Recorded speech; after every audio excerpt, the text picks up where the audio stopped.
بسم اللہ الرحمن الرحیم۔ السلام علیکم۔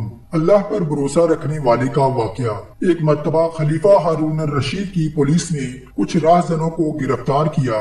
اتفاقاً ان میں سے ایک چور چھوٹ کر بھاگ گیا۔ چونکہ پوری تعداد کی رپورٹ سرکار میں ہو چکی تھی، پولیس والوں نے اپنے بچاؤ کے لیے یہ ظلم کیا کہ کسی غریب راہگیر کو پکڑ کر تعداد پوری کر دی۔ ان سب کو حوالات کا حکم ہوا اور معلوم ہونے پر ڈاکوؤں کے ورثہ اپنے قیدیوں کو چھڑا کر لے گئے۔ بس یہی ایک غریب مسافر رہ گیا جس نے دروگہ جیل کو رکا دے کر کہا، براہ کرم آپ چھت پر سے اس رکا کو ہوا میں اڑا دیجئے۔ دروگہ جیل نے اس غریب کی عرض داشت کو پورا کیا، یعنی اس رکا کو بالا خانے سے ہوا میں اڑا دیا، جس میں لکھا تھا، عبد ذلیل رب جلیل سے التماس کرتا ہوں کہ جن کے سفارشی موجود تھے وہ سب رہائی پا کر چلے گئے، مگر میں کہاں جاؤں اور تیرے سوا کس کی سفارش لاؤں۔ اسی رات کو ہارون الرشید نے خواب میں دیکھا کہ فلاں مسافر کو فوراً رہا کر دو۔ چنانچہ صبح ہوتے ہی ہارون الرشید نے 10 درہم، 10 طرح کی پوشاک اور 10 گھوڑے دے کر